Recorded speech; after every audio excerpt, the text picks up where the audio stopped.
dignitaries and all prestigious dynamic personality who is sitting here. I'm Shilpi Agarwal, research scholar of this department. My topic is the education philosophy of Nalanda University Anapansati meditation as the foundational pillar for modern higher education. जैसा कि हम सभी को पता है Oxford, Cambridge या Harvard जैसी आधुनिक यूनिवर्सिटीज की कल्पना से बहुत पहले लगभग 700 BC before he Nalanda university को एज अ वैश्विक प्रकाश स्तंभ के रूप में स्थापित किया जा चुका था। जब दुनिया अपनी शैक्षणिक जड़ें जमा रहा था तब भारत विज्ञान, दर्शन और मानवता के क्षेत्र में नेतृत्व कर रहा था। नालंदा ने यह सिद्ध किया था कि भारत विश्व का शिक्षक था जिसने दुनिया भर के बेहतरीन मस्तिष्क को अपनी ओर आकर्षित किया था। नालंदा 3 शब्दों से मिलकर बना है, ना प्लस अलम प्लस द, यानी कि गिवर ऑफ नॉलेज, ना रुकने वाली ज्ञान का प्रवाह। और नालंदा यूनिवर्सिटी की जो नींव रखी थी यह सम्राट अशोक ने भगवान बुद्ध के जो मुख्य शिष्य थे सारिपुत्र, उनके स्तूप का निर्माण उन्होंने इस स्थान पर कराया था। यह पवित्र स्थान जहां भगवान बुद्ध ने सारिपुत्र का यहाँ पे जन्म भी हुआ था, परिनिर्वाण भी उनका इसी स्थान पर हुआ था। और यह भूमि भगवान गौतम बुद्ध को दान में मिली थी, जो कि बहुत सारे धनी व्यापारियों के द्वारा भगवान को दान में दिया गया था। यह आम का बगीचा जो धर्म और शिक्षा के प्रति सामाजिक सहयोग को दर्शाता है। Nalanda was the most intellectual hub that encompassed a wide range of disciplines, including logic, medicine, mathematics, astronomy, and linguistics. बाद में गुप्त राजाओं और सम्राट हर्षवर्धन ने इसकी उत्कृष्टता को ध्यान में रखते हुए यहाँ पर एक नालंदा यूनिवर्सिटी को एस्टैब्लिश कराया। इसका मोटो था नालंदा महाविहारे आर्य भिक्षु संघस्य, नालंदा महाविहार के आर्य भिक्षु संघ के लिए। इसका उद्देश्य केवल जीविकोपार्जन का साधन ही नहीं था, बल्कि विमुक्ति यानी कि दुखों से आजादी और अज्ञानता को दूर करने के माध्यम के रूप में इसको देखा गया था। यह विश्वविद्यालय करुणा, निस्वार्थ सेवा और ज्ञान को साझा करने के सिद्धांतों के रूप में संचालित था। इनकी नालंदा यूनिवर्सिटी के बारे में जो हमें सटीक जानकारी मिलती है वो हेन स्वांग सिंह जैसे चीनी यात्रियों की किताबों से, उनके लेखों से हमें इस नालंदा यूनिवर्सिटी के बारे में पता चलता है।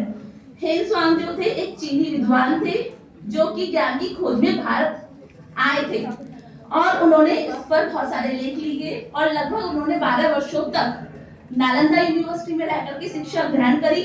और यहाँ से वो शिक्षा लेकर के यहाँ से लगभग 700 पुस्तकें लेकर के वापस जब चीन की ओर वापस लौटे तो वहां पे उन्हें मोक्षदेव के नाम से जाना गया। हेन स्वांग के लेख आज भी ज्ञान का प्राथमिक स्रोत माने जाते हैं। यह नालंदा मॉडल की मान्यता को सिद्ध करते हैं। नागार्जुन, वसुबंधु, अतीश दीपांकर, पदम संभव जैसे आचार्यों ने ज्ञान को तिब्बत, भूटान, जावा, सुमात्रा, कोरिया, जापान और मंगोलिया तक पहुंचाया था। अब प्रश्न यह उठता है कि क्यों उस देश के लोग यहाँ पर हमारे यहाँ शिक्षा लेने आए, कैसे उनको पता चला? तो आप सभी को पता होगा सम्राट अशोक ने भारत से 7 रीजन में अपने धर्म शिक्षकों को, स्कॉलर्स को भेजा था, जिसमें उनका खुद का पुत्र महेंद्र, बेटी संघमित्रा उन्होंने श्रीलंका में भेजा। इसके अलावा अन्य 7 रीजन जो कि हैं श्रीलंका, कश्मीर एवं गांधार जिसको स्वर्ण भूमि के नाम से जाना जाता है, दक्षिण पूर्व एशिया, पश्चिम एशिया, ग्रीस, मध्य एशिया और हिमालयी क्षेत्र, इन सभी में उन्होंने भगवान बुद्ध की शिक्षा का प्रचार प्रसार करने के लिए बहुत से स्कॉलर्स भेजे थे। वहां पे जब उन्होंने बुद्ध की शिक्षा ग्रहण की और उसमें जब कंफ्यूजन उनके सामने आया तो वो उस शिक्षा को पूरी तरीके से समझने के लिए भारत की ओर आए। नालंदा के आचार्य केवल शिक्षक नहीं थे, वे लेखक भी थे जिन्होंने बहुत शास्त्रों पर व्यापक टीकाएं लिखी। इन आचार्यों ने मूल ग्रंथों का विभिन्न भाषाओं में अनुवाद किया। शीलभद्र, धर्मपाल, धर्मकीर्ति जैसे विद्वानों ने वैश्विक शैक्षणिक उत्कृष्टता के मानकों को स्थापित किया। अब हम बात करते हैं नालंदा यूनिवर्सिटी कैसा था। इसमें 10 शानदार मंदिर थे, विशाल ध्यान कक्ष था, व्यवस्थित आवासीय मठ विहार थे। यह एक रेजिडेंशियल यूनिवर्सिटी थी। इसमें धर्मगंज जो कि पुस्तकालय था, इसे ज्ञान का पर्वत कहा जाता था, जिसके 3 मुख्य भवन थे। रत्नोदधि जिसमें दुर्लभ पांडुलिपि थी जो कि हाथ से लिखी जाती थी, और यह एक 9 मंजिला विशाल भवन था। रत्न सागर और रत्न रंजक वास्तुकला को विशेष रूप से ध्यान अध्ययन और ध्यान के लिए शांत वातावरण प्रदान करने हेतु बनाया गया था। बुद्ध की जो शिक्षाएं हैं उसके 2 स्तंभ हैं, एक है परियत्ति और दूसरा है पटिपत्ति। परियत्ति के अंदर उन्होंने सैद्धांतिक शिक्षाओं का संग्रह है जिसमें सुत्तो बौद्ध दर्शन के सैद्धांतिक अध्ययन किया गया है, बुद्ध के वचनों को संजोया गया है। जो पटिपत्ति है वो एक प्रैक्टिकल है, उसमें ज्ञान को प्रयोगात्मक अनुप्रयोग के रूप में लिखा गया है, समझाया गया है। आचरण और ध्यान के माध्यम से सिद्धांत को जीवन के अनुभव में बदलना सिखाया गया है। अभ्यास के बिना सिद्धांत एक बोझ है और सिद्धांत के बिना अभ्यास अंधा है। भगवान का जो ये प्रैक्टिकल एस्पेक्ट है यह आर्य अष्टांगिक मार्ग को फॉलो करता है। आर्य अष्टांगिक मार्ग यानी कि शील, समाधि और प्रज्ञा। शील यानी कि सम्यक वाणी, सम्यक कर्माण, सम्यक आजीविका। समाधि यानी मन पर नियंत्रण, एकाग्रता विकसित करना। प्रज्ञा यानी कि वस्तुओं को उनको वास्तविक रूप में वैसा ही देखना जैसा कि वे हैं। हम बात करते हैं इसके समाधि एस्पेक्ट की, यानी सबसे पहले हम इसमें शील को फॉलो करते हुए समाधि की ओर जाते हैं और समाधि के लिए हम अभ्यास करते हैं आनापानसति मेडिटेशन का।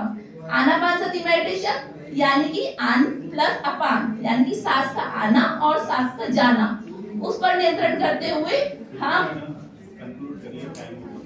ठीक है सर, हम अपने मन को शांत करने की कोशिश करते हैं। हमारा जो मॉडल है वो है अंतर ध्यान की ओर जाना, जबकि आजकल की जो हमारी एजुकेशन सिस्टम है वो बाहर की ओर देख रहा है। तो मैं कहना चाहूंगी कस्तूरी मृग ढूंढे वन घट में कस्तूरी वसत है। अब हमें समय आ गया है जब हम जो ब्रिटिश है, जो यूरोपियन एजुकेशन है, उस सिस्टम से परे हट करके वापस अपने अंदर देखें, अपने इंटरनल एजुकेशन सिस्टम को जगाएं और उसको फॉलो करें। यदि हम ऐसा करते हैं तो एक अच्छी हायर एजुकेशन को रीमेक कर सकते हैं। Thank you everyone. Thank you sir.